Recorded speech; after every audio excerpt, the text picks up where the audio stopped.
Hello, welcome to the Ghana Agenda. My name is Alfred Amuzu, and today it's May the 15th. And today we are talking about a corruption risk assessment report that was done by an organization called Community Development Alliance Ghana. Of course, we all know that Ghana announced its case of COVID-19 positive case on March 12th of 2020, and had since, sharply seen a rise in the number of cases. Of course, on March 12th, day after the World Health Organization announced that COVID-19 has declared COVID-19 as a pandemic, Ghana also made an announcement which became series of engagements that the president. It was actually done by the president. He gave his first regular fortnight national broadcast on COVID-19 response, and since then he's put together what we call an interministerial committee, which he chairs himself.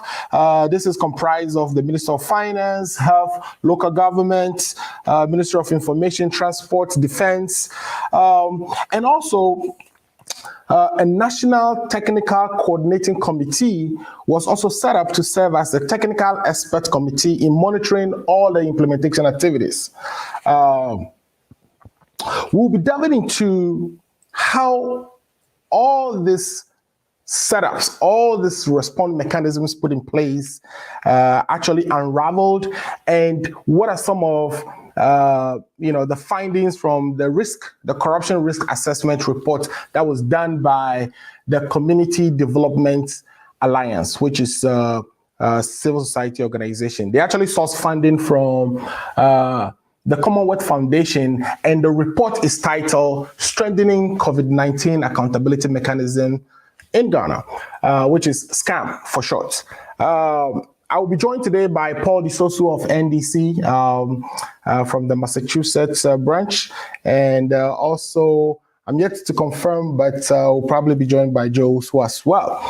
So what I'll do now is take a break and check my green room to see if my guests are in the green room. But when I come back, I'll give you some of the highlights of this report.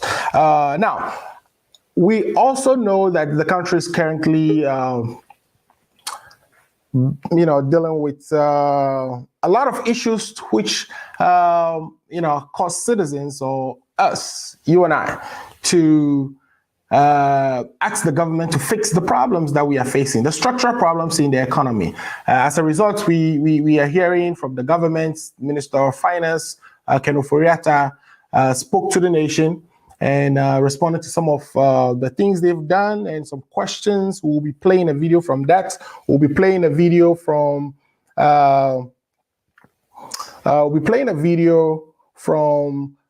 some of the things that were procured, or how some of the funding from the COVID World Bank financings that we get, what we got from the IMF, and we'll talk about how, first of all, those financing was put together, how it was used, some of the things it was used on. We'll play some videos and we'll discuss details. We'll play the minister's response. We'll talk about Fix Ghana. We'll show some infrastructure projects that were embarked on by the previous administration that are stalled and in place, and we'll, ask that current government do something about those and fix them. So take a hold, don't go anywhere. If you haven't done so already, please share the link. Tell a friend to tell a friend. The Ghana Agenda have started. Alfred Amuzu is in the studio, assumed his seat. I think Paul Disosu is already in the studio. I would also check to see if we are getting our MPP counterparts to join us, and we'll be having a great conversation. Don't go anywhere. Keep the dial. We'll be right back. Hey, this your girl coming all the way from the US of A, yeah baby, aka ya Bantam. And me di feel a boys in pan and to see one bridge with your money how Ghana mat ada romantic. What's me sandy provisions? Esa sutra credit Emma Ebusuya phone and the form one Ghana. And one is a www.ghanamat.com. And then we say, boy, a sharp connection. www.ghanamat.com. Let's try provisions in the credit. Na really ankasa. I have friend numbers na mo screen na seno. Ghanamat ye crano. All right, welcome back to the Ghana Agenda. I'm joined by Paul Disosu. Paul, are you on? Can you hear me? If you can hear me. I can hear you.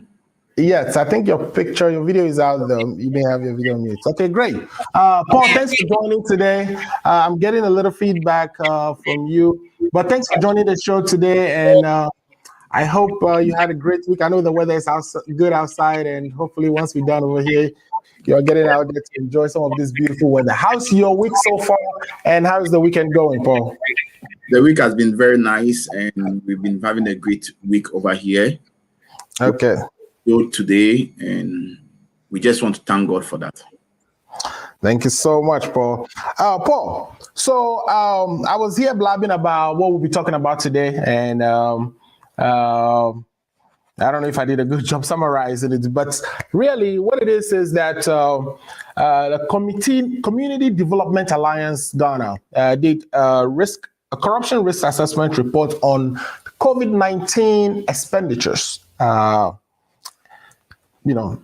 From procurement all the way through how, funds that were allocated to specific companies, they went into very much details, were spent. I'm aware you also read the document, and you were telling me from reading it that all I need to do is to read a summary, and everything is in the summary. I'll share the summary, the executive summary, with our listeners today. But Paul, there's also the Fix the Country hashtag campaign ongoing that we'll be talking about, which we know our Minister of Finance, Ken Oforiatta, responded and provided some answers.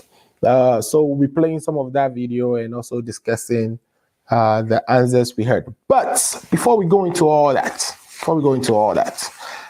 what are your preliminary comments from what you read from this report? And this report is going to be the first thing we talk about. But while we wait for Joe or Ima to join, what are your preliminary commentary on this report? What do you think this report is telling you, and that you want to share with my listeners today? Thank you very much, and then thank you once again for having me on your show. I appreciate it.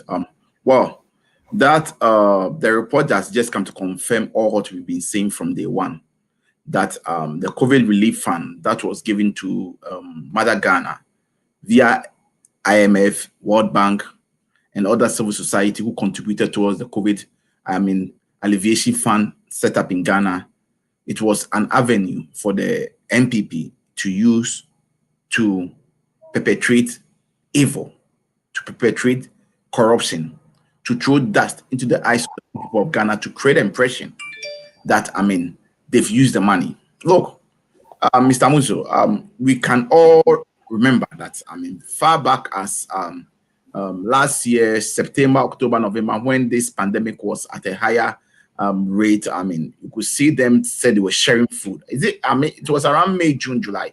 They were sharing the sort of food they give to people to eat. Look at the budget they estimated for the food in here. Right. As we speak, when you read the executive summary, there is not even one single line item that they will tell us that they went through the right procedures to go to the PPA, to go to the right procedure to bid for the contract, to win the contract, and to be able to go to the right procedures. All the activities that were performed during the COVID-19, as a government, support, were all done under corruption. It smells in each and every one of them. And for me, what surprises me very much was the COVID app that the former minister and now the current minister, she's still the current minister, Osla, she came to the whole country that those people who developed the COVID app did not charge a peso. Right. She went to vetting when the same question was posed to her, she still confirmed that they never charged a peso. Now it is coming out that they paid a whooping $1 million for them to develop that COVID fund. Right. Now the question I want to ask is, why should the minister be lying to the good people of Ghana? And the most serious lying to Parliament of Ghana. Is that not a perjury? Right. If the August House, the house that makes law, when she was being vetted, I stated it in one of the program we held. It on those programs that all the things that she went to, not only her, almost all the ministers, all the things they went to said, or all the noise that, all the questions that were posed to them and the answers they provided, they were all fake. They were lying. They were deceiving us. All the answers they provided were not true. You could see one major issue that came up was the frontier issue. Minister for Security, Minister for Interior, Minister for Defense, Minister for Health, Minister for Information. All this big ministry, none of them knows about how this frontier company was set up. Right. It's in the report. This company was set up 2 months prior to the fund released to them. Right. We cannot continue like this. Ghana. So I think you're getting into the details of the conversation, but go ahead. Yes. So the report did indicate that a company like Frontier was set up 2 months before they were actually awarded the contract. Exactly. They didn't even go to the PPA process. They didn't even put it on the market for people to bid to see that if there are other companies who can do the same business. And you and I know that Noguchi Memorial in Ghana, they have been using their staff, they are using their equipment to put at the airport. Right. Where come the equity? Where come the fairness? Where come the dying for Mother Ghana? Where comes it? These super competent people.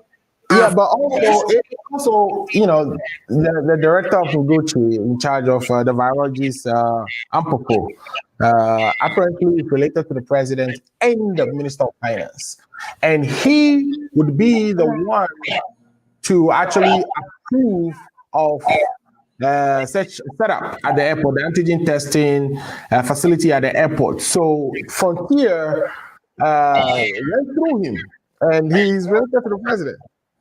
Yes, so this should tell you how corrupt the whole deal is. And the most smelling and stinking aspect of the whole issue is that, look, Mr. Muzu, at the time that they were setting up company, they set it up in New Jersey offshore. Yeah, well, it's a subsidiary of a company that was set up in Jersey. Yes. And we don't know who people are behind it. So for me, I think Parliament has to do everything possible to all go into this deal. We need to know the people behind the frontiers. I can tell you with the things that I'm seeing, with the report and the information that is available, I'm not surprised if it's once again a family and friend company that has been set up. And he's a Nigerian to be the frontier person to divert attention from the good people of Ghana to create a person that the company belongs to a Nigerian. I believe it belongs to people powerful linked to the president. Okay, so we know that the government spent about the government received about $2.1 billion from sources such as the World Bank, IMF, Ghana Stabilization Fund, Contingency Fund, and so this report is really talking about how these funds were used. First, it says contract irregularities. And I'm reading from the executive summary. It says contracts awarded for 4 government manufacturing companies who had been given loans of $10 million through the Ghana Exim Bank to produce PPEs, face masks, medical scrubs, hospital gowns, and headgears was without tender, and the companies had been selected.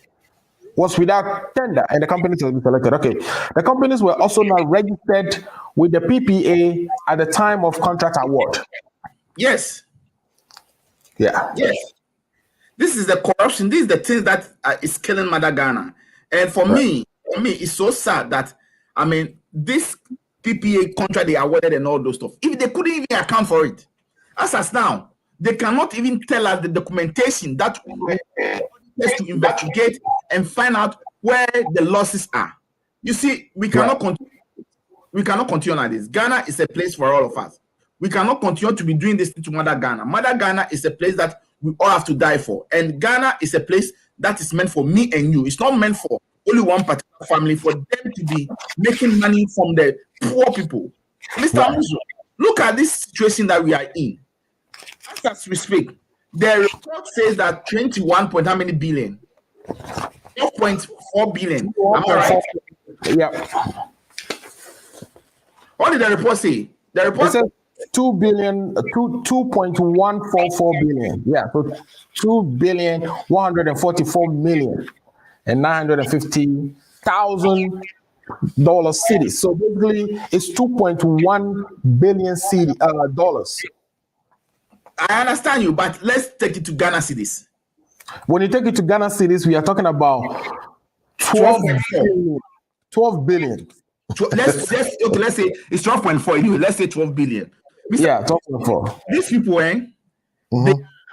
they are. I mean, a description of corruption. They are a description of what? Corruption. Right. Look, Mr. Amuzo, when you go to the government budget, I don't know if you can put up information. As now, the total amount of money that was given to this government during the COVID, which include that of the IMF, World Bank, other civil society, and then the one that the government itself open for people to contribute. If you add the money together, it's 12.4 billion Ghana cedi. That was the money that came to the hands of the government. Yeah. When you go into their 2021 budget, their own budget statement, not from the NDC, not from Paul Disosu, not from Amuzu, from their own budget, which was read by the Minister for Parliamentary Affairs, Che Mensa Bonsu, on behalf of Ken Oforiata. When you go to page 273, Appendix 12A, if you can put that document, because let's speak fact over here today. We don't want people to come and sit here and be throwing dust and be lying to us this afternoon. Let's talk about figures. When you go into their own budget, page 273, Appendix 12A, it's categorically over there that all the money, according to them, that they spend on this COVID relief to support the good people of Ghana is 1.24 billion. It's not, I'm not saying it. Right. It's in their budget statement, page 273, Appendix 12A. If you are telling us that you used 1.24 billion as official statement, which is in your budget, to be the money that you spent in supporting people, which comprises of all the things they did, the nurses allowance, the food they gave to people that they supported with money. They said the total commission is 1.24 billion. Right. Now, when you calculate all the money that was given to them from World Bank, IMF, and then those civil society, and then the big companies, multinationals, who contributed, and that's how much to 12.4 billion. So for the question we are asking is that where is the almost 11 billion Ghana cedis? This right. For it. Right. I told you, Mr. Amuzu, that our friends will never be on this show today. Joe Onsu will not be on this show. Ima will not be on this show. Kakapi will not be on this show because they can never defend this issue. Right. Okay. So we are waiting for them. You never know. They will join. I'm very hopeful. Hopeful to join. Paul, so they can tell us where the remaining 11 billion, where is it? Where is that? To know where the money is. Yeah, Paul, I wanted us to take this one piece at a time, right? So I wanted to talk about first how they procure the face mask and other PPEs, and some things came up there. So I wanted us to look at that. Then once we're done with that, we'll look at the contracts at the airports. Well, we look at the COVID tracker, the app that was launched by the vice president, and then also the contract at the airport. Then we look at the free water, which is the part of the coronavirus alleviation program, and then free electricity, transportation. So there's a way I want to. So let's take it from the top. The procurement of PPE. A couple of names came out. If you recall, yes, for your information, Mr. Amuzu, I've get the communication officer of my state. That is, it's called Atul Kreisel. So if he's there, you can let him join. I'll be grateful.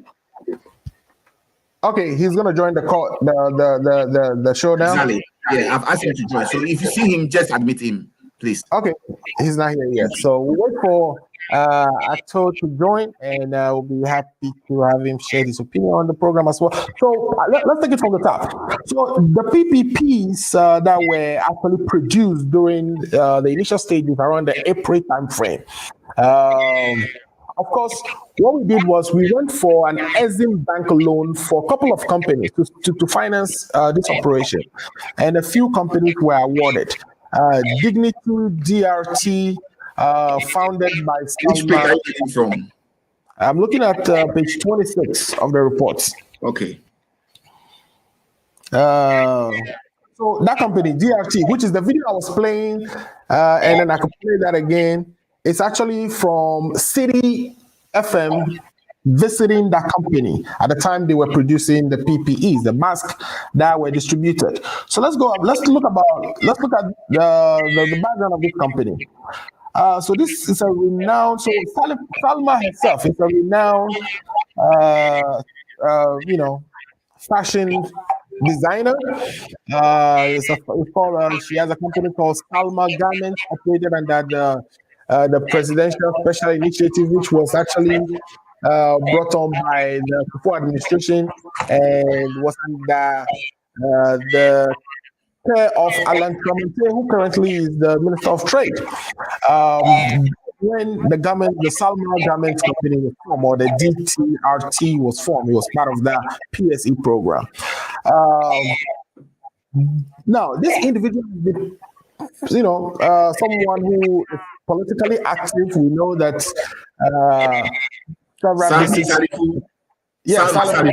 Salma Salfu, according to this report, is friends with even Mahama, the former vice president, Amita, may God rest, may his soul rest in peace.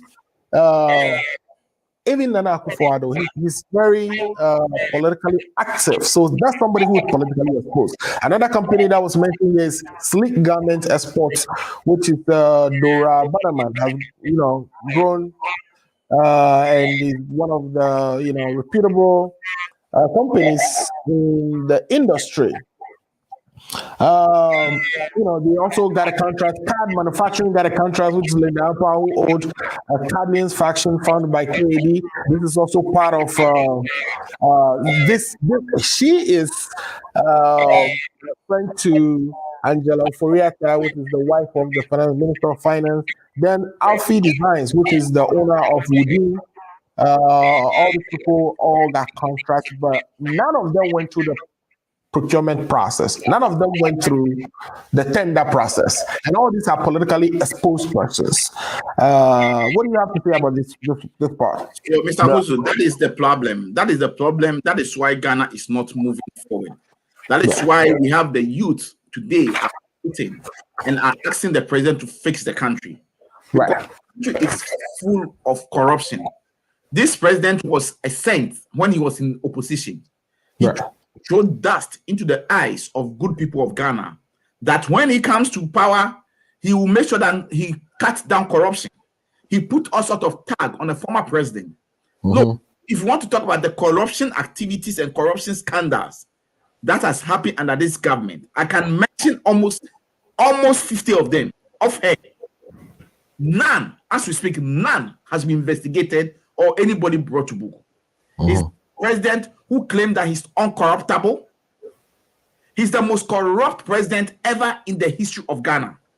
And this has made me to confirm that the statement that the former special prosecutor Martin Amidu stated that he's a serpent of corruption, I now believe in. For me personally, I have issues with Martin Amidu because I personally think, he has issues. But for me, I'm now coming to realize and believe that statement that the president is the serpent of corruption. And based upon this statement that you said, all these companies you mentioned, they are all politically exposed and connected.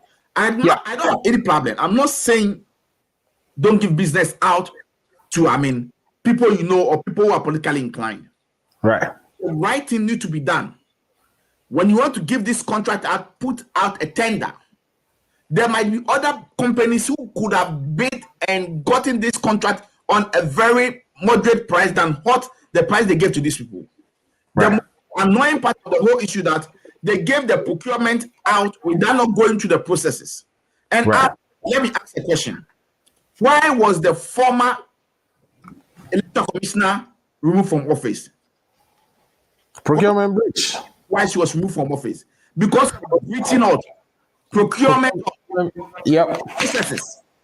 And now the president himself is breaching procurement processes because those money were given to the president as the head of the state and as the leader of the country to use it to help alleviate the pain, the suffering, the difficulties that our fellow Ghanaians were going through. And look at the way they spent the money. As we speak, there is almost 11 billion that they cannot account for. If the report that we are discussing, just post it to their own budget statements, and you see that these people have a lot of questions to answer. And I just hope, and I just believe, and I just trust that the minority, led by Honorable Haruna Jusu and Honorable Muntaka, will take these people to task. They should let them account for every person of this money, because Ghana cannot continue like this. We have people who are giving birth in the hospitals and they are putting their babies in plastic chairs. All that was wasted, that was given as a cover up because of election, could have been used to purchase beds, could have been used to purchase oxygen, could have purchased incubators, could have been built hospitals, could have been used to purchase desks for our school people in schools. I just got into the pocket of just a group of people. Now, the most annoying part of the whole issue that projects that the former president started have been left rotting. Saglema is there. Mentioning the military hospital in Marseille, all those things are getting rotten. They are just wasting the resources. And I am saying this afternoon that, Alfred, the president is corrupt from head to toe. There is nothing that the president can do to take himself out of this issue. And he's a sort of president that when you say anything or you go after him, he sent his staff to come after you. And that is why Ghana has gotten to where it is today. Right. It is time for us all to speak truth to power. The media is part of it. The civil society is part of it. The religious body, they are part of it. All these bodies had voice from 2012 to 2016 when the former president was in charge. They criticized him. They spoke out. What has happened that now they cannot speak? They've all gone into hiding. The media has been bought. Most of the media stations in Ghana, they are not speaking the truth to the people. They are hiding the truth from the people. This report, Alfred, could you believe that none of the media houses have discussed this report? Right. Apart from Power FM, that spoke about it. None of the media houses, Peace FM, Multimedia, none of them have discussed this report. Are we doing this? Are we doing Ghana good? Are we helping Mother Ghana? We are discussing it. So good that Ghana Agenda has caught this, and we are one of the first to actually discuss it. I think the time has come. The time has come for the media to stop playing and licking the boot of the president. The time has come for the media to rise and speak the truth to power. Because this report, I know that and Kevin Taylor has also spoken about it. Apart from the foreign media houses that are allegiant who have spoken about it, none of the main media has spoken about it. And this is not fair. This is not right. We are destroying Ghana. The media should rise up. They should sit up. Both multimedia, Peace FM, City FM, they are all part of it. They should speak truth to power, because this report needs to be a report that should be discussed. This is a report that they should let all Ghanaians know the rot that has happened. But we cannot hear people in Ghana even don't know about this report. That is the annoying part of it. People in Ghana do not even know about this report. So how can we progress? How can Ghana progress? We are all here and we want to go back to our country. That is where we came from. So we should do the right thing. We should speak out, irrespective of which party you belong to. It does not matter what your party affiliation. Let's speak truth to power. That is what I am saying this afternoon concerning the PPA contract they awarded to the textile industry, so the PPA garment and all, to solve the protective garment and all those stuff. Yeah, so Paul, let me also read this part to you, which is, again, I'm on page 27 here, which is the $4.5 million for case detection, confirmation, contact tracing, recording, and reporting. So the first release of $35 million from the World Bank. Now, and also the first release from the World Bank. So here we are. This is Ghana's budgeted 1.2 million for 1,000 contact tracers. 600 quit because they were not being paid. Exactly. Now, so where is the money? That's the question. That's what you should be asking. How much was budgeted to pay these people actually? It was $25 a day. A day? If you convert to Ghana, it's about $150. The 300 that were left were pretty much in Accra and some in Kumasi. A corruption risk arises where an employment contracts regulated the work of the contact tracers, the terms of their engagement, how much was actually paid to them, for how long, and why 600 of them dropped out. So, and then another thing happened, which is the Minister of Communication, which you already talked about, developed a COVID-19 app. And I'm going to play a video of the Vice President launching that. On the launch of that app, we had Shatawale perform. We had Kwame Eugene perform. Fancy Gadam. The High Life singer Kwachere Kwame Apia. Gospel musician Diana Samoa. Isaac. On and on and on and on and on. It was a virtual program. Shatawale alone was accused to have been paid $100,000. To which he came out to say, no, they do the show for free. But nobody believed it because the rest of the artists were not paid the same amount. You see, Mr. Muzo, let's bring the fact out of the document for your listeners to listen this afternoon. Right. The document is stating that $1 million was spent on the COVID-19 tracker. Yes. And then also $240,000, which is 1.4 million Ghana cedi, was spent on the launch. The launch, yes. If you add the 240,000 to $1 million, it's 2.2, almost 1.3 million. Exactly. Yeah. But this is how to spend the money. The minister is insisting that we never pay a peso. Right. Let's play that video, and then we can come back and talk about it as we are in the mood. Hold on, let me cue it up so we can play it. Okay. All right, let me do the video.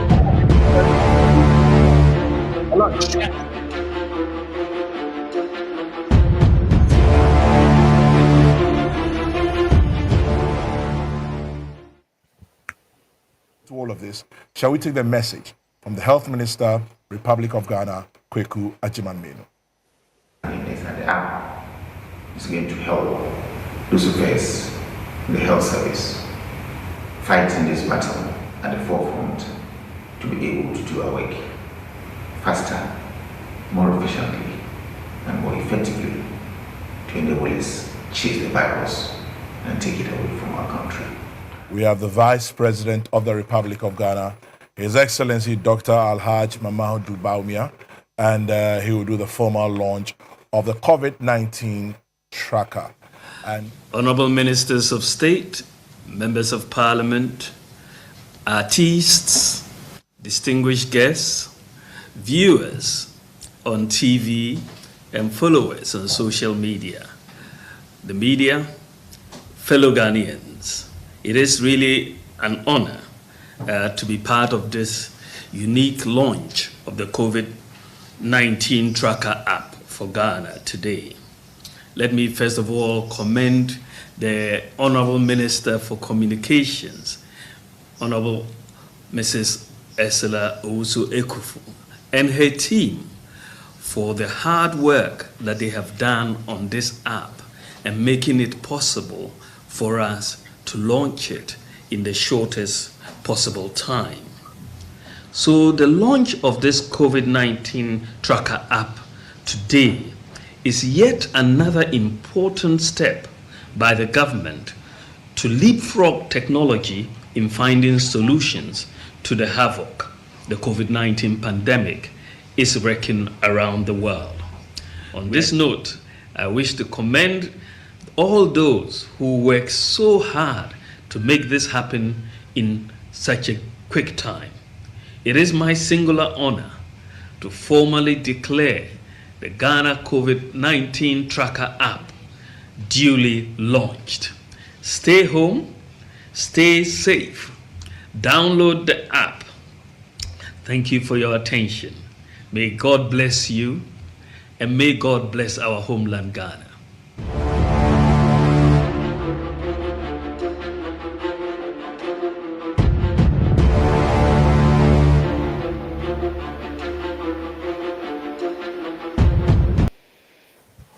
All right. Paul, you heard him. So I think I'm getting feedback from you. So you heard him. Now, let's recall that the contract to develop this app was awarded to iQuint Technology, a UK software company, and Ascent Digital Solution, also an IT consulting company in Britain, and these two companies were owned by, and they told the name Anthony Maladellery, and his physical address is in somewhere, Readings, England. And Ascent is also owned by a gentleman called Ian Austin, and he incorporated Ascent on March 20th, 2020. You see the corruption? You see the corruption? You see the corruption? It's just like a frontier deal. They set the company just for the purpose of to give them this dubious contract. Right.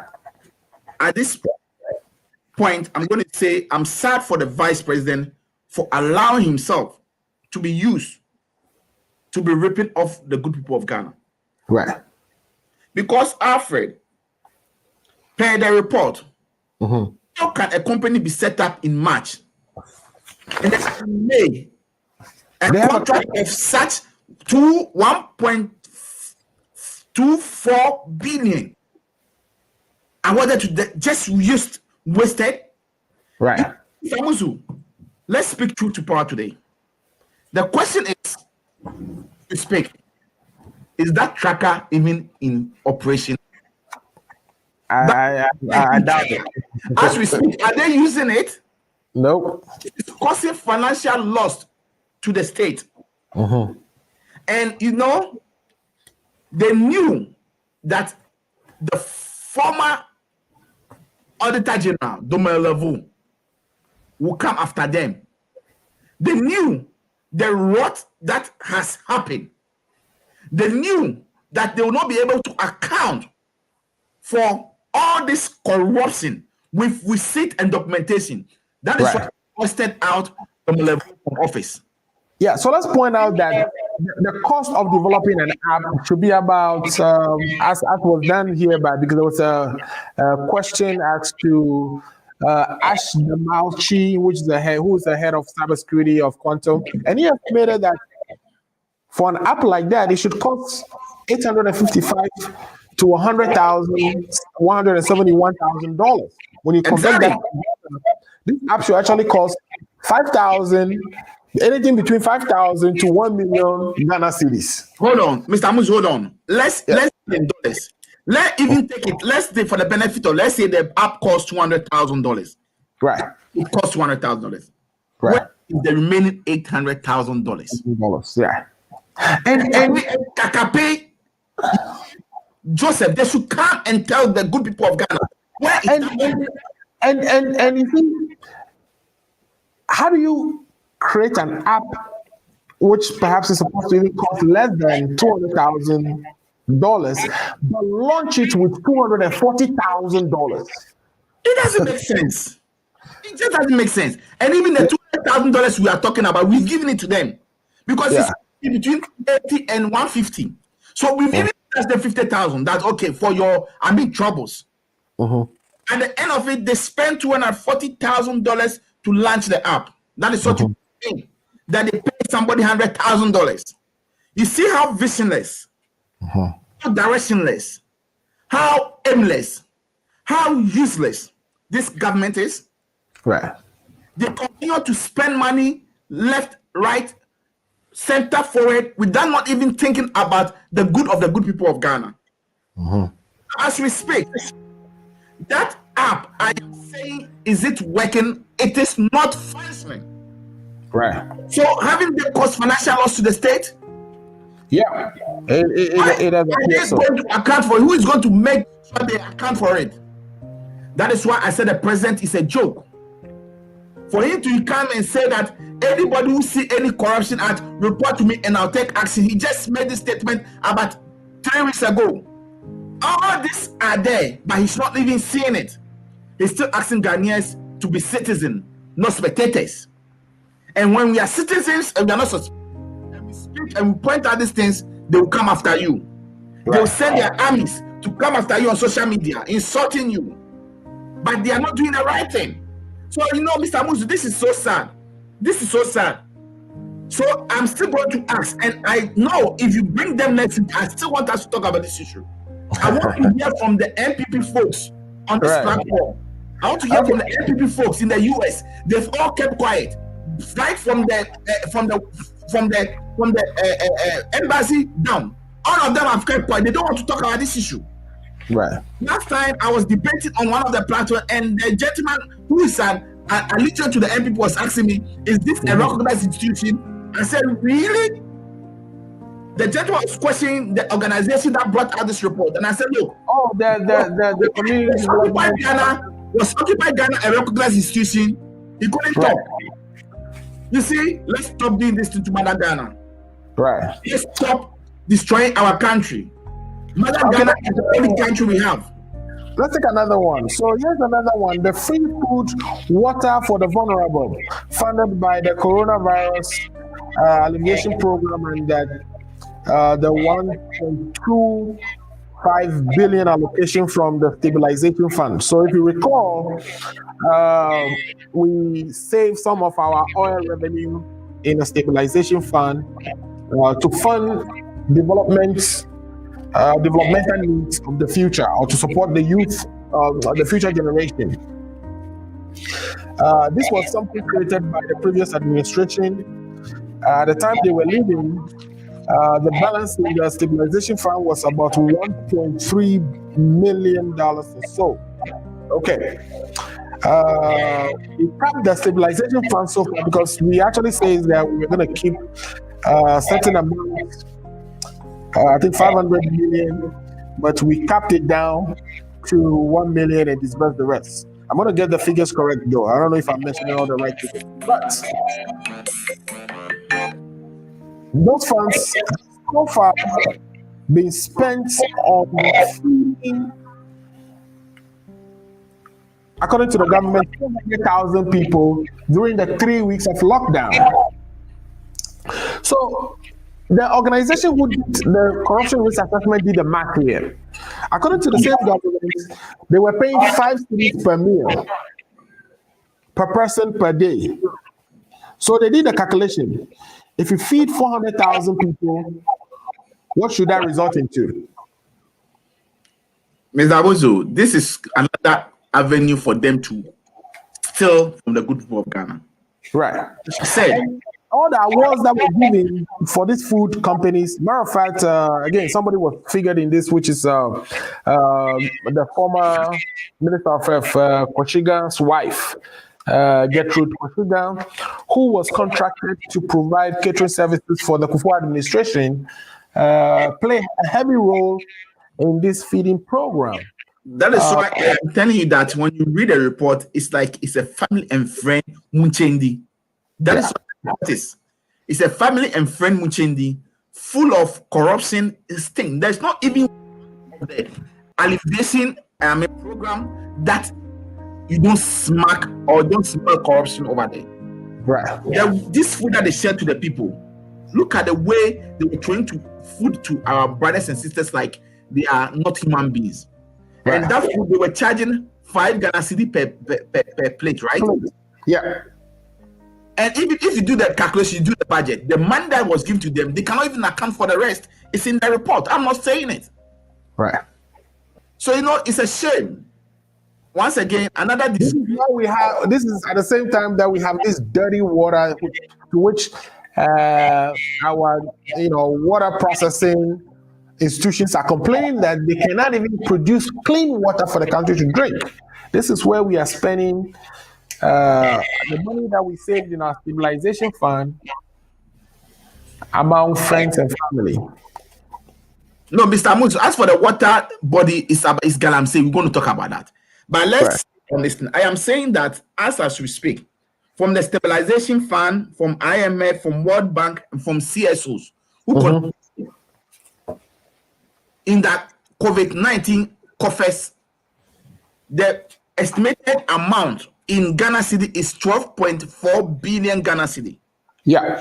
And I am saying also that if you go to the 2021 budget, page 273, appendix 12A, it is stated right there that they were able to only account for 1.2. So almost 11 billion Ghana cedi is missing. And where is the money? They can't account for it. And the report speaks for itself. Right. All the corruption that happened. For me, this is not a surprise to me. Stated this. When the World Bank, the IMF, they took money for the stabilization, Bank of Ghana also gave them money. Bank of Ghana also gave them money. All these institutions were giving them the money. They used the money to do their political campaign. Right. That's what I told you. I was in Ghana and they were sharing money to buy vote. That's what they've used the money for.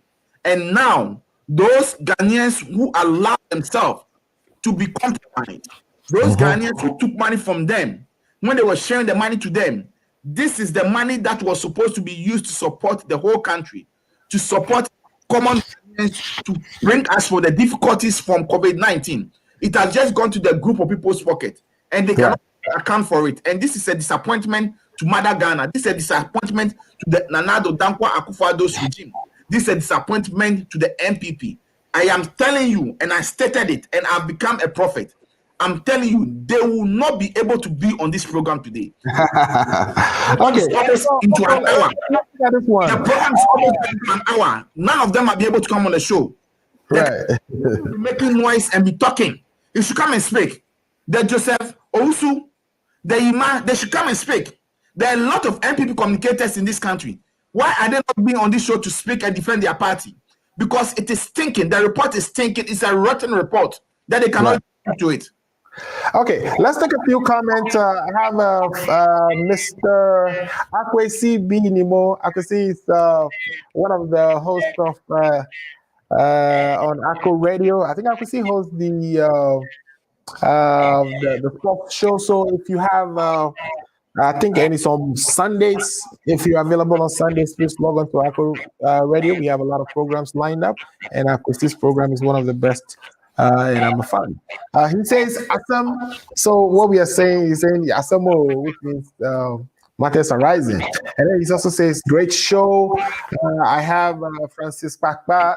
Kwate says good afternoon, my boss. I think he's saying good afternoon to you, Mr. Paul De Soto. Maybe he knows you. And our own director of Akko Radio, Dr. Ofori Edward says. Nice conversation. Now, Paul, there is a 2 million allocated to transport frontline workers during the lockdown in Accra. The more you say, the more I'm getting headache. I know. I've read a report. Another avenue again. You see, I mean, let's don't do this thing to Mother Ghana. But I want to give a summary. Just give a summary so our listeners will know what happened. The people who didn't have the chance to read it can get at least some of the highlights, right? Yes, just read it. Yeah, so there's another one here which we can clear how $7.4 million earmarked for community engagement and risk communication, which was the first release, and World Bank actually released $35 million from for that purpose. A National Information Contact Center at the Accra Digital Center was set up to provide information on COVID and related matters, but unclear how much government spent on that setup. You see, this is how sad it is. This is a very important document that the media houses in Ghana, Joy FM, Peace FM, whatever, call them. Yeah, it's deafening how nobody's saying nothing. This report is afraid. Mr. Amos, they are afraid. And nobody's saying anything. To talk about this thing because they will come. Do you think if you were to be in Ghana saying this, that we'll be putting ourselves in danger, saying this, all this? We're just reading from a report that was done by a reputable institution funded by Commonwealth Foundation. These are very reputable organizations. I agree with you. If we were to be in Ghana, I would have spoken the way I'm speaking. Because the only thing they can do to me is to arrest me and give me to the national security for them to molest me. That's all they can do to me. And we know how nice. The truth is that let's speak truth to power. These corruption things are things that should be discussed in the mainline media. This is what Graphic should take it. Ghanaian Times should take it. The Ghana news agencies, they should take this news up. They should break this report down, just like the way you are doing. Break it down for the common people to understand how corrupt their government is. For the common people to understand how money that was allocated to support them was used in diverting the money into the pocket of only few people, family and friends, non-family and friends. And this is unacceptable because this will never happen. And when we get up, we are saying that America is developing. America is developing because they follow the structures that they've put in place. They don't do this or they will not do this thing. This thing will not happen in America, and then CNN, MSNBC, and News 7 mention them. We'll keep quiet about it. Irrespective of which government is in power, they will speak about it. This is what the media is doing to Ghana. The media is destroying Ghana, and I want to say this afternoon, let the media houses in Ghana come out and speak on this report. Right. Yeah, it seems nobody wants to talk about it. And you see what happened to Caleb. I don't know if you were following the stories. Caleb Kuda, who happens to be a journalist, reporter at CD, went to make some videos. And these are videos that he was taking of, cars that were left to rot. Exactly. He did this video before, and the response he got from the government is that the cars were distributed, to which he retracted his report and apologized. Exactly. So he happened to be, and I doubt that he just happened to be in the area, and he decided, I think he purposely went to the area to verify for himself. And I think this is good journalism, because you don't just take it that the government says they've done or they've distributed the vehicle, so you let it go. He followed his journalistic instincts and went to verify. And he was arrested. And then he came to talk about how he was molested, how all the things that he said to him. And he was even afraid to say that he was an error, because saying that would have gotten more beatings. Yeah. You see, I was so sad this morning when I was watching a news file and I listened to Koku Bako. Right. Bako is one of the people who is destroying Ghana. Right. Hypocrisy is too much. Irrespective of what Caleb did, I don't see anything wrong, and I don't see the reason why he should be molested. Right. Don't forget, if you are saying he breached security and lied, which means the national security itself, this thing, nobody has spoken about it, but I'm making a case here, which means the national security apparatus or setup in Ghana is a weak institution. Because, Mr. Muzu, when Caleb went there, he went through security check. Right. In the interview ahead, according to the report, they said he lied. He said he was looking for one Abna. Mr. Muzu, can you get up, you or me, and go to a national security? No, hold on. Go to Pentagon. And then just say, I'm looking for Abna. Don't do. Just let me into the. You see, this will tell you how weak our security system is. That is a lot of armed robbery. That's why there's a lot of, security issues happening. That is why the security of the country is not safe. Because so let's take it that that's not what happened. You know, let's take it. If Caleb, as a journalist, was able to the security at the checkpoint and was able to go into the premises, what harm has he caused? Yeah, I don't believe he went there. I don't believe a security checkpoint. In the first place, how did he manage to go to the security? So when I went there, I said, I'm looking for Abna. You just let me in. You will not find out if there's anybody in the building who is called Abna. Interesting, yeah. And find out from the person, are you expecting a visitor? If yes, what is the name of the... You didn't do all those things. You had the journalist to go into the premises to do his journalistic work. Right. And you arrest him and molest him. Number Star, they invaded the City FM premises. When they were Zoe. It is wrong. It's not because he's they are journalist. You cannot listen to a Ghanaian. You cannot listen to a man, somebody who calls himself a Ghanaian, not even to a foreigner, because there are rules and regulations. If somebody does something wrong and they believe Caleb did something wrong, they should have gone through the right procedure to deal with it.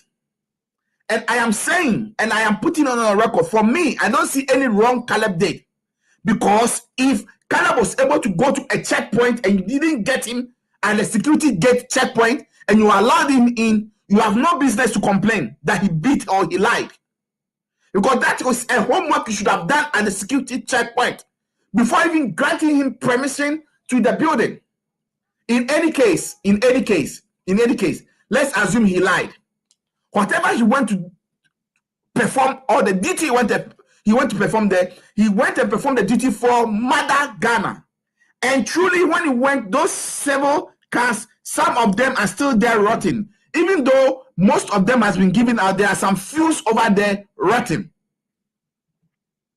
So, you know, Mr. Muzu, this government is full of vengeance, retaliation.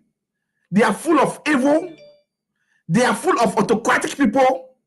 And the most annoying part of the whole issue is, look, the Azugu name that came up. Are you listening to me, Mr. Muzu? I am here with you. Yes, sir. Azugu. Azugu name that came up. An indictment to this government. Right. This should tell you that the Ayawaso West Wogon Commission report that was spent millions of cedis report, they just wasted the money of the good people of Ghana again because they didn't the report. Even 25% of the report was thrown out, the recommendation was rejected by the government. Then even the 5%, which include the reassigning of DSP Azugu or ASP Azugu, I don't know which one it is, was followed. It was also stated in the report that that Kenan Ajima should be reassigned. All those things have been done. And this has come back to expose them. This will tell you how super incompetent the government is. This will tell you how super incompetent they've been since in opposition and they brought it into power. Amuzu, as much as I condemn the attack on the City FM journalist Zoe and then Caleb, I would say when you throw a ball to hit a wall, it will come back to you. Right. They were one of the media stations that refused to speak truth to power. During the elections, instead of them dealing with issues, asking questions, talking about the corruption scandals. They Right. used to talk about all those things, and now it has come to them. The reason why we are all talking is that tomorrow it's happened to them. And I will go to Ghana, or Mr. Amusu, you go to Ghana, and it will happen to you. That is why we condemn it. So we condemn this act with all the seriousness. The national security apparatus should be called to book. You cannot kill your fellow human being like that. Slapping someone from behind, kicking them at the groin, it is not right. Yeah, so yeah, I agree with you. Everything they did to Calab was really appalling, and we should all condemn it. And we should all be. They need to fix that. They need to fix that. Like you said rightly, there are so many things. The fact that Azugu came out of there, that this whole thing, that's the fact that name came up, the name that was. It's not only Azugu and then the Colonel Ajiman, the two of them. Yeah. And the West Wagon report. Yeah. Report. And these people are still there causing harm. Right. They are still there causing harm. It's a Mintobia type of. And I heard the minority leader, Honorable James Agaga, saying that he's going to call this issue, follow up this issue. I just hope the minority will follow up on this issue and make sure that Azuku guy is taken from that premises, from that he should be reassigned, because he's not fit to be that security secretariat. Okay, so viewers, we're listening to Paul Isoso and myself discussing strengthening COVID-19 accountability mechanism, which is a corruption risk assessment report done by the Community Development Alliance with funding from the Commonwealth Foundation. This report looked into Ghana's expenditures and running of the coronavirus response program, how all the funds that were allocated both from World Bank, IMF, the Exim Bank, the African Development Bank, monies that were transferred from the stabilization fund. I mistakenly mentioned 500,000 as the cap before. The stabilization fund requires that we keep $300 million in the fund each year, but we reduced that to 100 million, which has cost us to transfer about 1.25 billion cedis into our contingency fund to support the coronavirus alleviation program, some of which we are discussing and saying that they were spent on family and friend businesses, and a lot of those businesses were not registered with the PPA. The contracts awarded to these companies didn't go through any tendering. No alternative sources were sorted according to the laws of the country. Foreign companies were awarded contracts, and those contracts didn't go through parliamentary approval as the law requires us to do. Thank you. We will take a quick break so we can drink some companies were from 2 months, 1 month to the award of the contract. You add that one to it. All those most of these companies form in tax havens, which is really a corruption risk. Once a company is forming in a tax haven, it should smack off some, it should require some due diligence before a contract is awarded to such a company. But we've seen that as the practice under this government. Even at Japan, you recall that haven, what do you call it? Jersey was going to be the haven where that company was registered. They steal the money and go and hide it. And go and hide it in Jersey, in Britain. So we'll take a quick break so we can drink some water. I know, Paul, you've been talking for 1 hour and a couple of minutes without break. So let's take a quick break, drink some water. When we come back, we want to wrap up on this topic, which is the strengthening COVID-19 accountability mechanisms, which is the report that was released, the corruption risk assessment report, and then talk about hashtag face the country. Finances respond to the Fix the Country campaign. We'll be right back. If you have already done so, that the show is on and we are discussing the corruption risk. Mr. Muzu, I'm even enjoying it alone. Just leave them. They are not.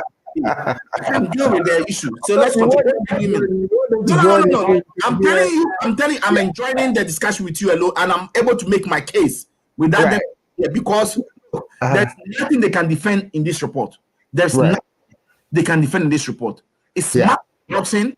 It's thinking. It is disappointing. It is sad for this MPP government to do this to Mother Ghana. There's nothing they can say over here. So they should not even come here to annoy us. All right, let's take a break. Hey, this your girl coming all the way from the US of A, yeah, baby, aka Ya Phantom. And me di feel a buzzing pan and to see one virtual the money how Ghana mat ada romantic. With me send the provisions, as I such credit, Emma Ebusia phone and for more Ghana. And one is www.ghanamat.com. And they would say, boy, a sharp connection. www.ghanamat.com. Let's provisions in the credit. Na very young as Ankasa. I have friend numbers na screen as Ghana Mat Are you 65 years or older? Good news. Illinois has expanded its Medicaid health insurance program to everyone 65 and older, regardless of your immigration status. Need help to apply? Contact United African Organization, UAO, WhatsApp, SMS, IL65 to 773-420-8976. It's true. For most people, your health insurance program increases as you grow older. That's why the state of Illinois has expanded its Medicaid health insurance program to everyone 65 and older, regardless of your immigration status. Need help to apply? Contact United African Organization, UAO, WhatsApp, SMS, IL65 to 773-420-8976.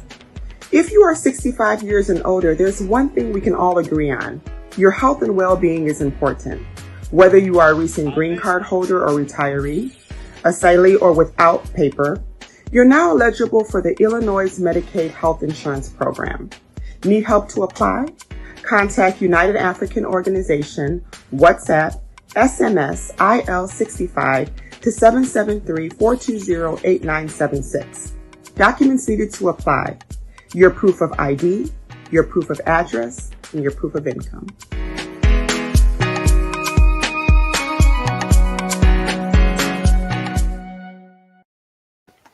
All right, welcome back to the show. Again, we are talking about the Corruption Risk Assessment Report titled Strengthening COVID-19 Accountability Mechanism, SCAM for short. This is a report that was done by the Community Development Alliance Ghana, and it was funded by Commonwealth Foundation. This report is about how Ghana had used the resources made available to it in responding to the pandemic. Paul, so welcome back to the second half of the show.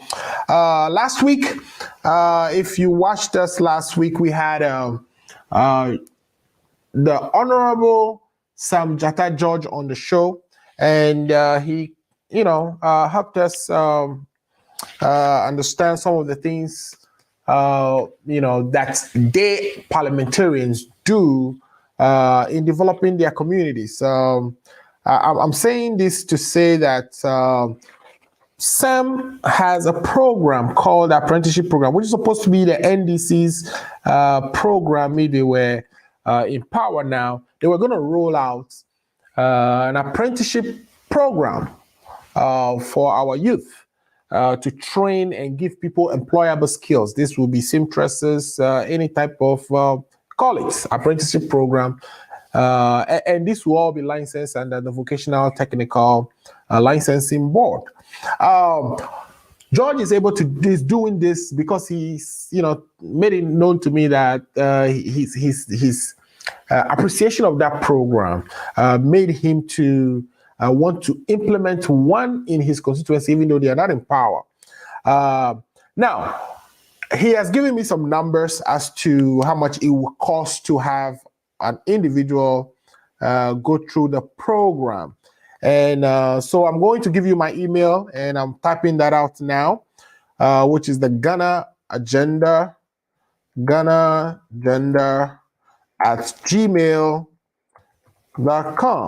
If you are watching us, if you are listening, and you want to make any contribution or you want to know more about the program Honorable Sam George Jata is running in his constituency, the Nigo Pram Pram area, please email this or send me an email and I'll be able to give you additional information. I think it costs about 4,500 or so to put an individual through this program, which include buying the machine for the person, paying for their tuition and getting them from point A to point B. He assured me that if anybody contributes to support any of his constituents or their constituents anywhere in Ghana to train a person, that whoever is benefiting from that program will be made known to them. They will have contacts with the person who they are sponsoring and would be able to monitor their progress to graduation and even after graduation. So if you are touched by what he's doing and you are interested in contributing, please send me a quick email and I'll be able to send you additional information on ways that you can support Honorable Sam Jata George in his efforts to help provide employable skills to his constituents in the Ningro Pram Pram area. So Paul, welcome back, and at this. Yeah, so Paul, let's wrap this up. I think you have a beautiful picture of a living room there.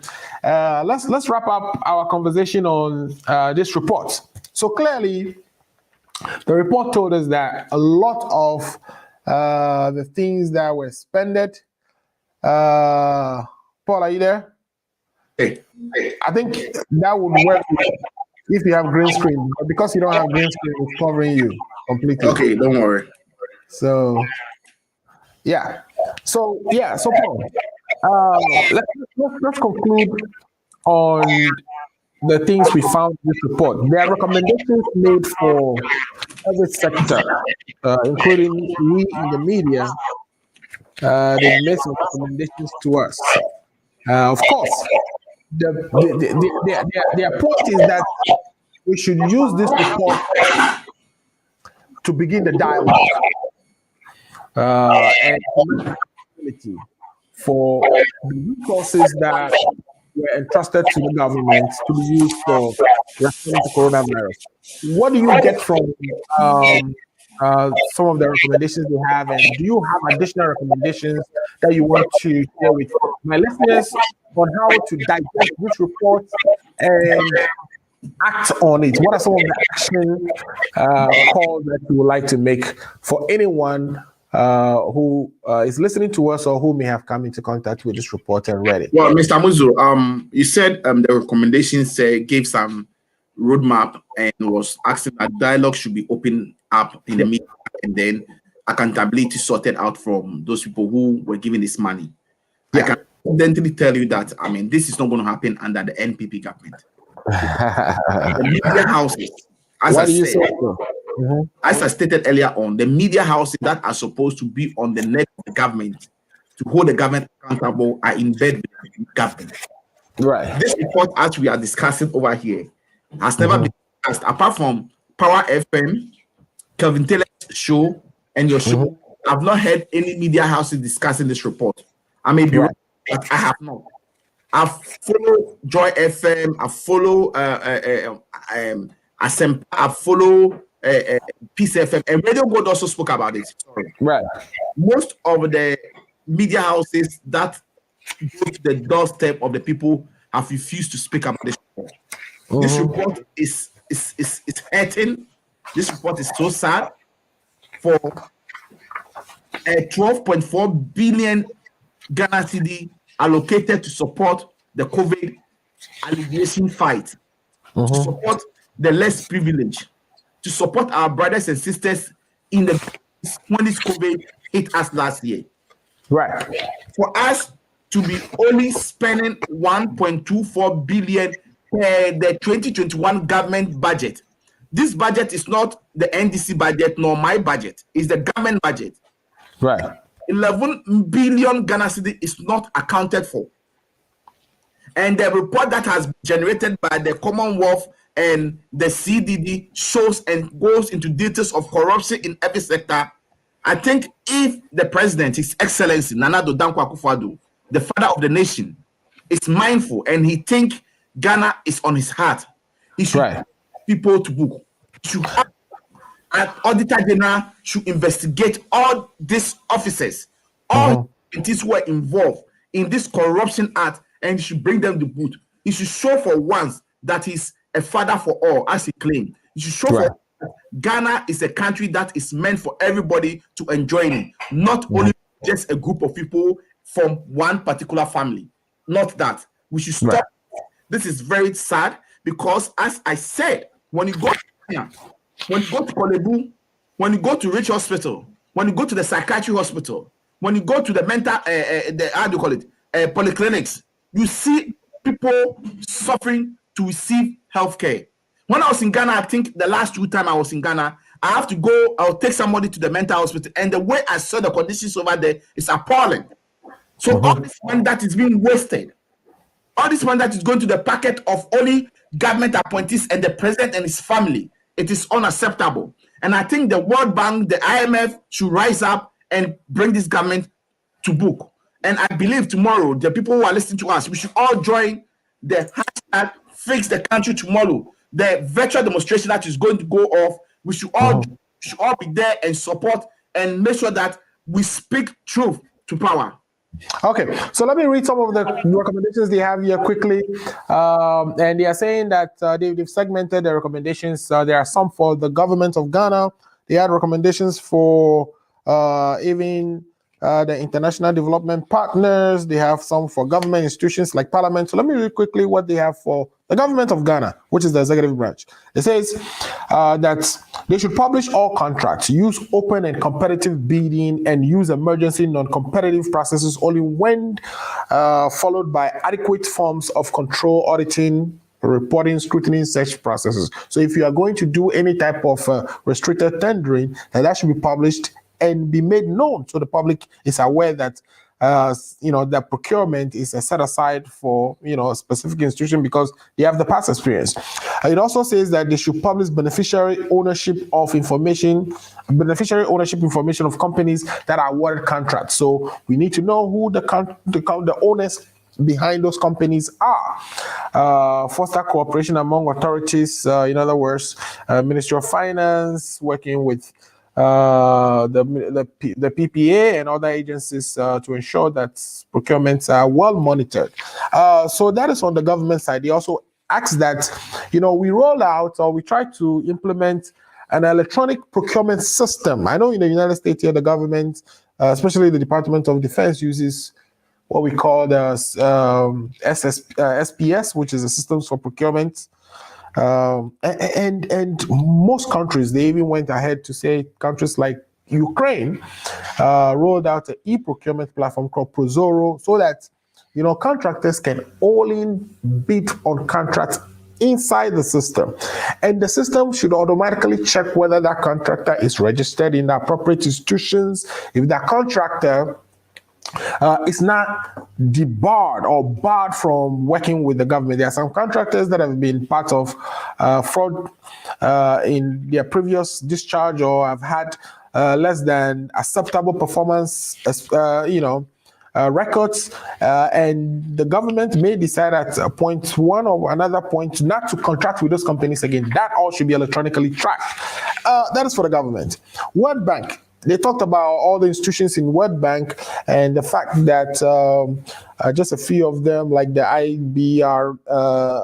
DR, which is the International Bank of Reconstruction and Development, and the IDA, which is the International Development Association, are the two institutions through which the World Bank directly provide funds to its client countries, particularly the middle income and the poor countries, to aid development. The World Bank has a procurement sector, which is responsible for helping borrowing countries improve their procurement system. So we should be able to relax. If you recall, World Bank did a procurement assessment on us back in 2003 or so, and this was the basis on which our Procurement Law Act 663 was actually based, and it made recommendations for things that they should see in our procurement system, some of which are implemented, others have not been implemented. That conversation is still going on. There's a recommendation here for Parliament. It says Parliament should ensure that parliamentary scrutiny of all COVID procurement and secure legal authorization of policy measures. In Finland, for example, the proposal submitted to Parliament includes itemized details of additional spending and the impact of supplementary appropriations. So the government at this point should even be, going for some type of emergency appropriation or some type of additional funding, right? And I'm not hearing anything about whether the Minister of Finance is going to come and ask for additional funding to procure vaccines, because the vaccines that we are getting from the COVAX, we know the challenges coming up with the AstraZeneca, being that India is being hit, and which is where it's developed. And so there are vaccines in the United States and in other countries that we may be interested. We probably should be trying to procure. The question is, shouldn't the government be coming back to Parliament and asking for funding for that? Or this is because of how they use these funds, they themselves don't even want to go and ask for any funding. Upon the stage that has been perpetrated by this government, right? Can they go back to go and ask money? That's what I'm saying. How can they come back to the World Bank, IMF, to tell them they should give them money to buy COVID vaccine to go and give to the good people of Ghana? It's sad. Ghana, our motherland. We all have to pray for our motherland, because the corruption, the mismanagement, the misappropriation is too much. Yeah.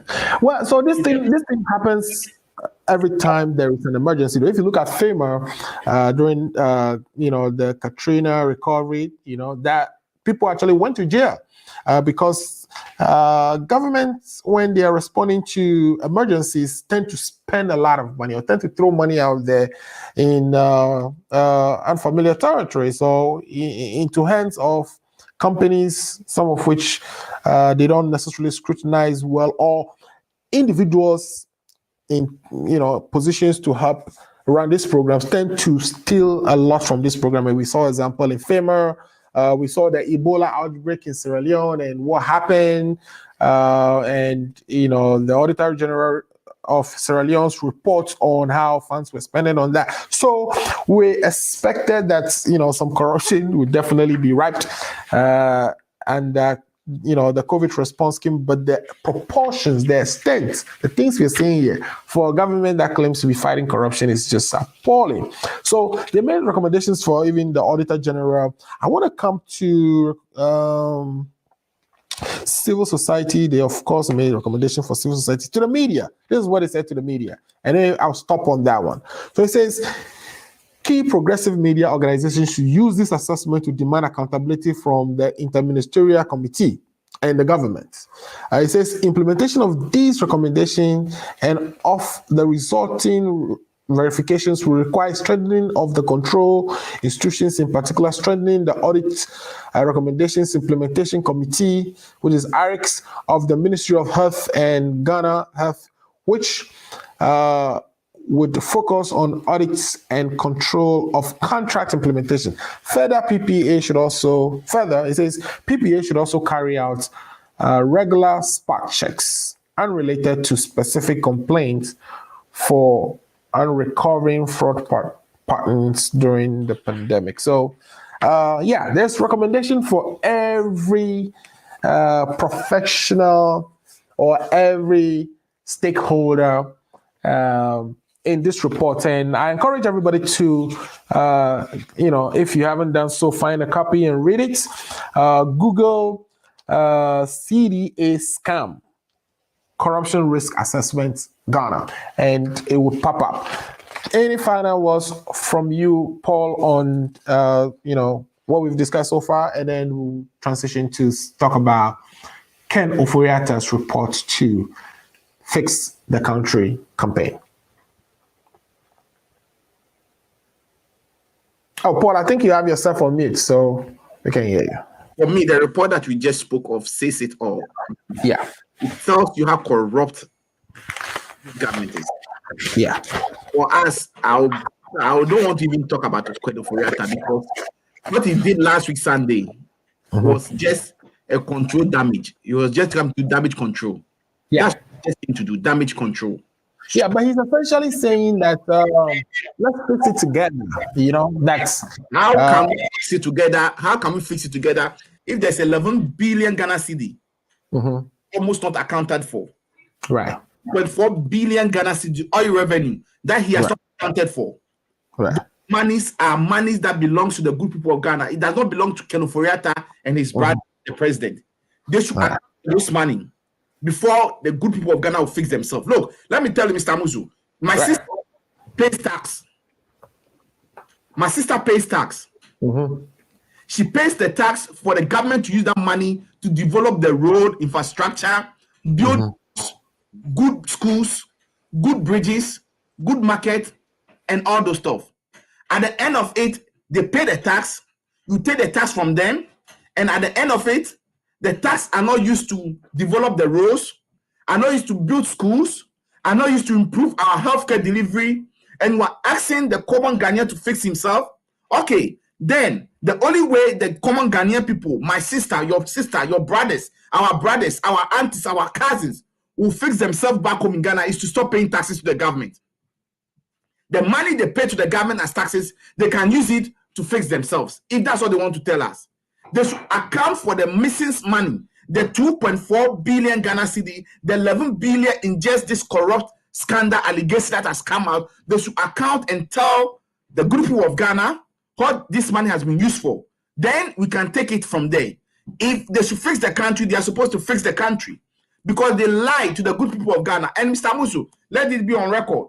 Just 2 days ago, it came out that the president, all the travels he made in the first term on his office, sum up to $62 million.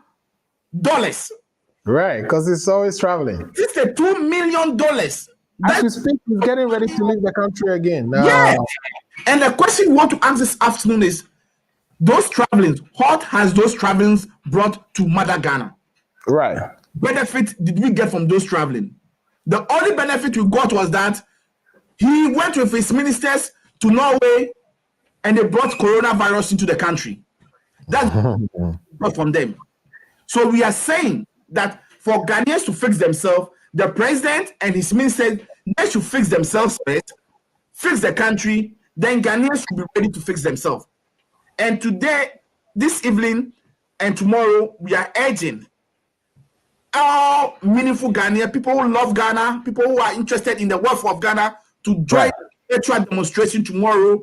Let me read this quickly to you. Tomorrow, however, as you are saying, the president is expected to leave the country for a 9-day official working visit to France.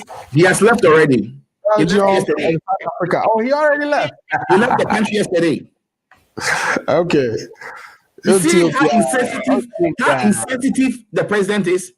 Whilst the people who gave you the power are calling on you to fix the country, he's left the country for vacation. He will tell you he's going for a working visit. But he's got his second medical attention. You know. That's what he's going to do. He's going to seek medical attention, relax, enjoy. He's got his second shot. He's feeling good. He can get out there and tour the world.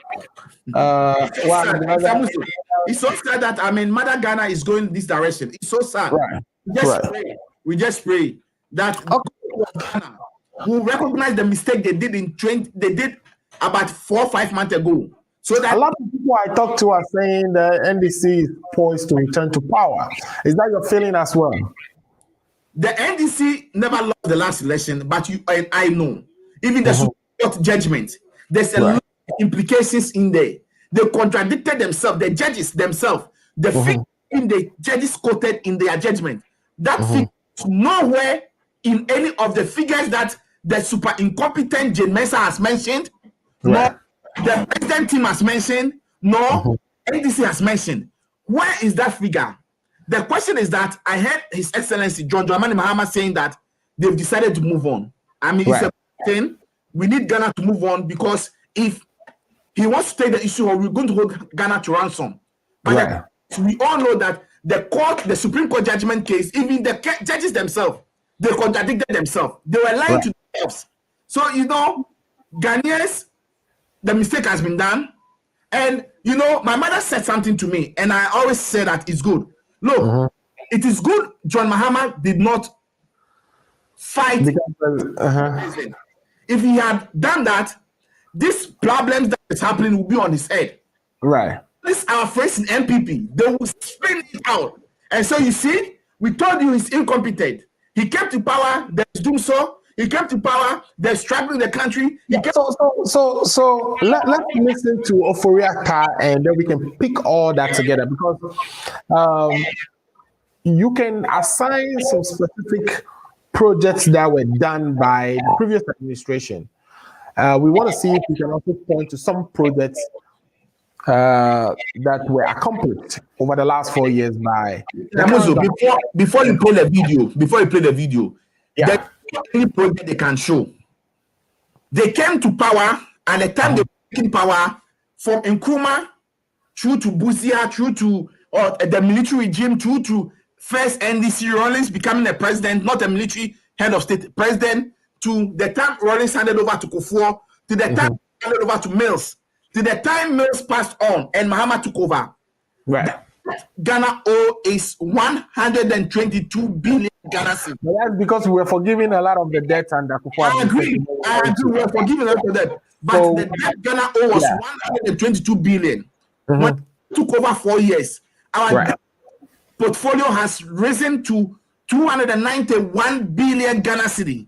Even though for central right government, that is such a 9 billion Ghana cedi to our loan, and there is nothing to show off. Right. They will point to things like the free SHS, but I want to hear it from the Minister of Finance himself. So let's go and then we'll come back and talk about it. And for citizens and businesses to thrive. As government, from the beginning. Sorry about that.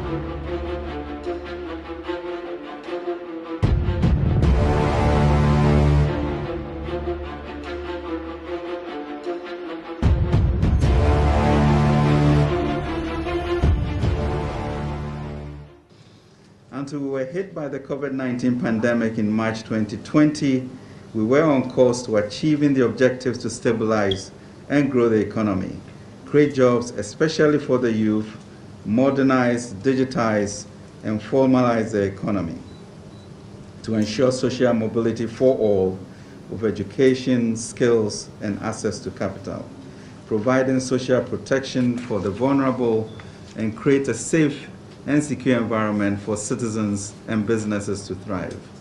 As government, we took the following measures, among others, to address the structural challenges of the economy. We implemented flagship initiatives such as 1D, 1F, One Village, One Dam, Planting for Food and Jobs, and IPEP in the real sector to accelerate economic activities and help create jobs. We introduced restored or enhanced social protection policies to support. We introduced restored or enhanced social protection policies to support the vulnerable and address the pertinent issues of joblessness. The good people of Ghana have given us a mandate to get things done. For us as a government, this is a clarion call for a national conversation on the shared burden to renew the social contract of our democracy. At its minimum, we should ensure social justice and social mobility for all Ghanaians. At our best, we should open for all Ghanaians an economic system under which each citizen shall be guaranteed the opportunity to show the best in him or her. As I always have said, I will commit to working to fix those structures that will set Ghana on this path to a righteous economy that ensures open access and property ownership.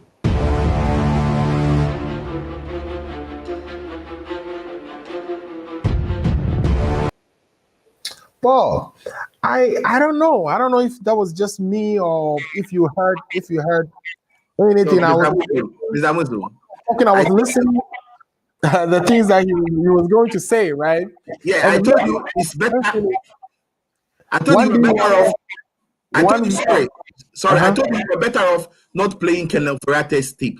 This is tell you how hypocrite and untruthful we are as Ghanaians. Right. 2015, 2016, this Ken Oforiatta and what's the name? Occupied Ghana. Those people in Occupied Ghana, they were on the neck of Mahama. Fix the country. Right.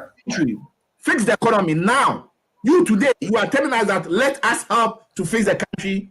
You see, I just don't want to talk about him because, you know, Ken Oforiatta doesn't say the truth. He always comes to deceive and throw that into the eyes of the good people of Ghana. Right. And in 2015, 2016, you were on the street with Occupied Ghana. Messi, some of the people, I've forgotten their names, in Occupied Ghana. They were Kofi Bento, Kofi Capito, Messi their names. They were on the street. Ethan Kumar was on that show saying that yes, he works like a bull. He expects his government to work like a bull to fix his problems. Exactly. Like a bull. Your government is not even just now working like bull, but they're actually destroying the environment. You know, let's move on. I just want us to wrap up the show. Let's not even discuss Ken Oforiatta because he's not truthful to the people of Ghana. All the people saying they are all lies. He was trying to make a case that Ghana is in this situation because of COVID-19, which hit us in 20. Yeah, but interestingly, right? I wanted to point out to something. Interestingly, everything he listed here, none of it is something we can point to. Like the 1D1F, they are so late on the number of companies they say they are going to roll out. The planting for food, we haven't seen the results as much in food security in Ghana as we thought, you know. So, I mean, I don't know. I don't see this as building the country or fixing it. I don't see it. You know, that's what I'm saying. If I want to take the speech he just made, I would tear him into pieces again. Do you want me to play one more time? Let me just talk about the fertilizer. Let me talk about the fertilizer, planting for food. Yeah. Planting for food. Okay. Under this administration, $1 million fertilizer has gotten missing as we speak. Right. You know where the fertilizer, $12 million. And you come and tell us that COVID-19 hit, that is why it has affected planting for food. I mean, he should go and say that to the Marines. Right. Right. And so that he was talking about one district, one factory. How many of factories have they been able to build as we speak? He said about 88 of them or so. It's not true. Out of the 88, it's only 12 that have been built from scratch. And even 12 are not new. They are not for the government. They are individual factories that have been built that the government gave them grant and they've taken it as one district, one factory. They will go and take Kasaprekum. Do you know Kasaprekum company? Yeah. They go and take Kasaprekum. They give Kasaprekum a little money to expand his business. They will tell you that's one district, one factory. This is talk about them. The only thing I want to say this evening as we wrap up is that all come on board tomorrow and demonstrate and prove to the whole world that the Nanado government is super incompetent. They are not truthful. They deceived the good people of Ghana and they came into power. And they promised that they were going to fight corruption. But corruption has become a tea for them. They drink every morning. They promised they were not going to do family and friends. But the government is full of family and friends. They promised that they were going to, bring rule, order and law and order. But the country is now a banana republic. That is why a journalist will go and take a video and he will be beaten, molested, and then TV radio stations will be invaded by these security forces led by Azugu to invade radio stations. That is why a radio station like Radio Gold has been closed down because they know Radio Gold will speak the truth. So you see, these people, they are not truthful. Let us speak truth to power.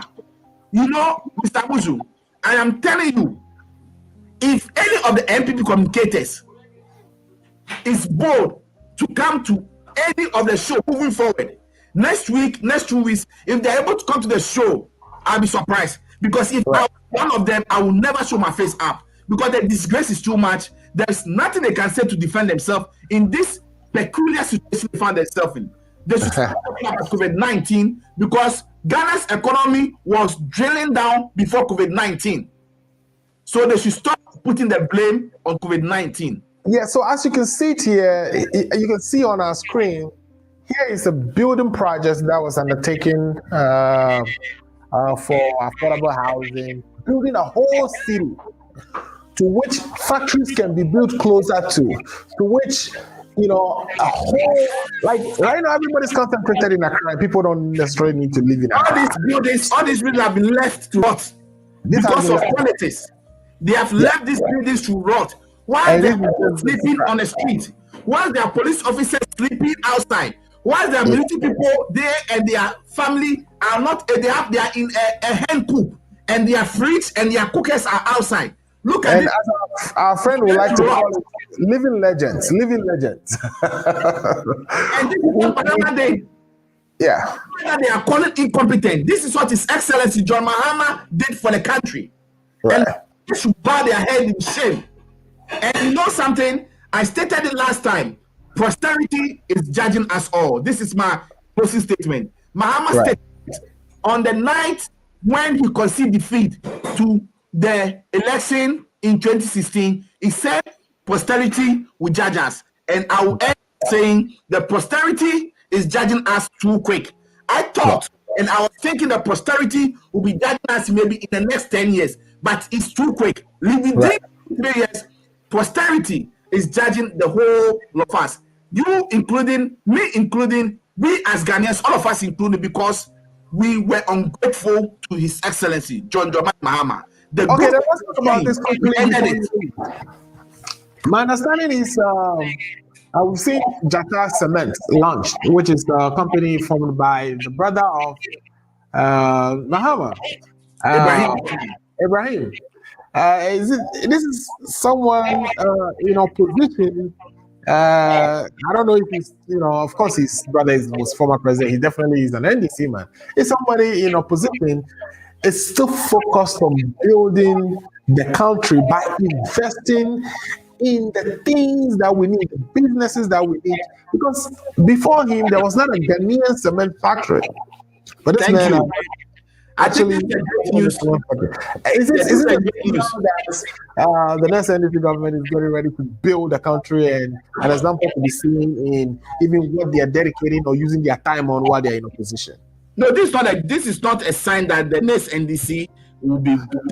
This is to prove that the NDC is a viable alternative party. Is the party of the people, the party that seeks the interests of the people, the party that seeks the good of the people.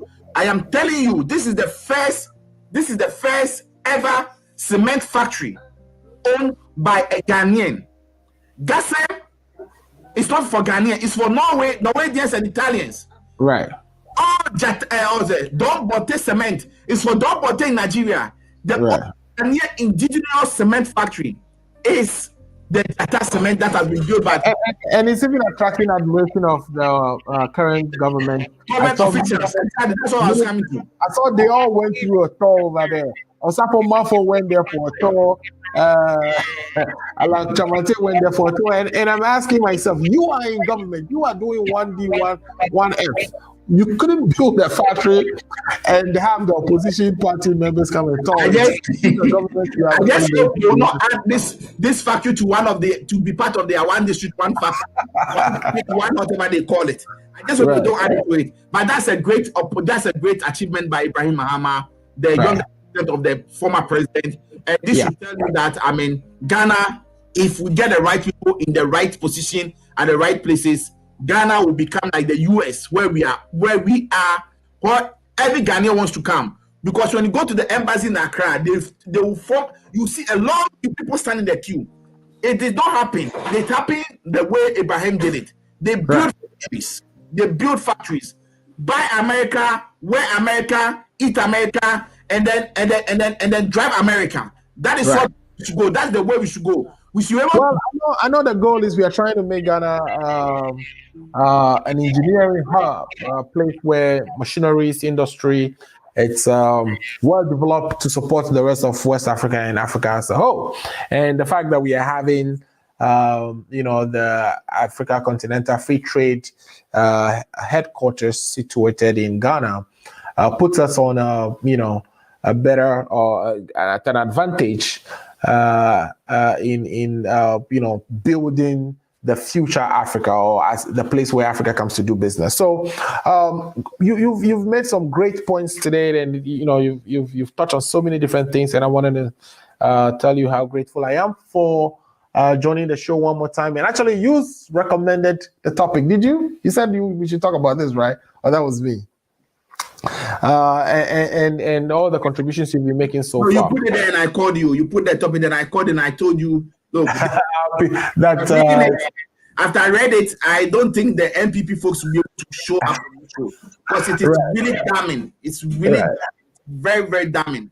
Right. So we are not done with the report. The report has a lot more in it. I think chances are we would have to do another show to go more into more details and get some of our friends or the guys supporting the ruling party to give us some answers on some of these things. We don't want to just listen to our own self-talk about this thing and think we have it all. Let's hear what they have to say, how they have to answer to some of the things here. But on the surface, it is laid out clearly that most of these companies that were awarded contracts and the coronavirus response programs were neither awarded a contract to tendering. Some of them were not registered prior to being awarded. So many things happen here. These are for friends and families of the current administration, and these are all the things that we said was wrong with the previous administration. And here we are.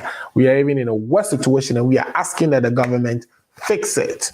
So, Paul, I don't know if you want to say any last words, but otherwise, let's bring the program to an end. To bring the program to an end, I would just say that, we pray that Ghana will become a better place for all of us to be in. Ghana will be a place that when we go, we'll be very happy that we are back home. Yeah. Our country, Ghana. The corruption, the stealing, the thievery should stop. Right. Irrespective of which government is in power. The betterment of Ghana. The police hospital, the 37, the police hospital, the polyclinics that have people sleeping on floors. We should use this corruption money, this money that have been stolen by some government officials. Those money should be channeled to buy beds to help build our motherland. God bless Ghana. God bless all of us. Thank you. Thank you so much. And everyone here is saying Palestinian lives matter. And yes, Palestinian lives does matter. We know currently there is almost a full-blown war going on between Israel and Palestine. And these are people who lived their whole life together. It's just mind-boggling that we still have this problem going on in 2021. Our prayers and thoughts are with the families on both sides. Both Palestinian lives matter and the Israelis' life matter as well. They should come down, they should cease fire and talk to each other. They are neighbors, they've been neighbors for so long. And I hope our President Joe Biden and even our traveling presidents will have some, call on the two parties, both the Palestinian and the Israelis, to come down and find a way to help them solve their problems. So, yes, I agree with you. Palestinian lives matter. Also, my great friend again, Dr. Ofori says, great show. So Dr. Ofori, I think you check us up on a few platforms and we love it. And then he says, free Palestine. Thanks for that. Of course, free Palestine. These people just want a country of their own, just like we are today talking about Ghana. They also want a country. Imagine it's we and Cote d'Ivoire, and the Cote d'Ivoire people have more power over us, where we live, even our land. We have moved all so and to the extent that they can at will decide to invade our space, and it's just mind-boggling that in 2021 we still have these issues going on. So yes, our prayers, thoughts, and our demand. And one of the things we want our president to fix is he should reach out to the Palestinians and the Israelis and help them solve this problem. Instead of going to France and speak some French and Belgium. It sounds to me like he's going on a vacation. He likes going to France because my understanding is he lived majority of his life there in his, when he was growing up. And that is why he could speak that much fluent. Paul, you were laughing. You were going to say That's something. why he's called a natural boy. He's called a natural boy. Natural boy. So, Yes. so you couldn't wait to go on vacation. No, he was born with a golden spoon in his mouth, and he still speaks like that. Yeah, that droopy. So now he got his second shot of coronavirus. I'm sure he's on the way. He got to go. He has to go on his vacation. What about you? What are you thinking about? Where are you thinking about going? Are you traveling as well? Did you get your second shot? So government fix it. Get the second shot to the people. Go back to Parliament and ask for some money to go buy the vaccines. My understanding is by the time so Congo actually rejected AstraZeneca vaccine because it was paused. And Ghana decided to take them. I think about 1.3 million or so of them, which was the one that we sent last week. No, the issue is that so far they've given 800,000 people the first shot. 850, yes. And now they don't have even vaccine. So they were looking around, and then the one that was rejected by Congo is what they've gone for. That's 300,000 vaccine. So the question is that there's a deficit of 500,000, and that 500,000, those people, when are they going to get a second dose for them? By the way, I'm actually told that even the 300 that we are discussing now, the one that was rejected by Congo, by the time we got to Ghana, they all expired. So, really? Yeah, that's what I heard. Now, we just pray that our brothers and sisters back home in Ghana, God will protect them, because this vaccine, you are supposed to take your second shot within 8 to 12 weeks. Right. And things are going, maybe we might not even get a second dose for our brothers and sisters within the 12th week. Right. But I pray that my sister, my brother, my nephews, my nieces, my relationship back home who have taken the first shot, I pray that God will make a way that they will get a second shot to take, so that the first shot that they've taken will not be waste. Because if they don't get a second shot within the 8 to 12 weeks, the first shot is a waste. It's a waste. Okay. Yeah. So the president has taken his and he's traveling out of the country. Have fun.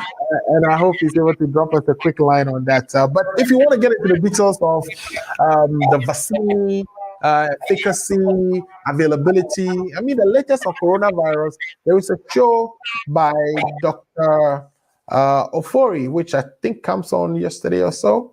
It's called the Health and Wellness Show, and it's on ACO Radio. Please go to ACO's Facebook and look at all our show lines up, and it's a wonderful show. He goes into the details of what is the difference between AstraZeneca and Pfizer. He goes into those weights. That is his profession, and he's very, very good at it. If you haven't heard this gentleman address those issues before, please definitely join him. You will love it.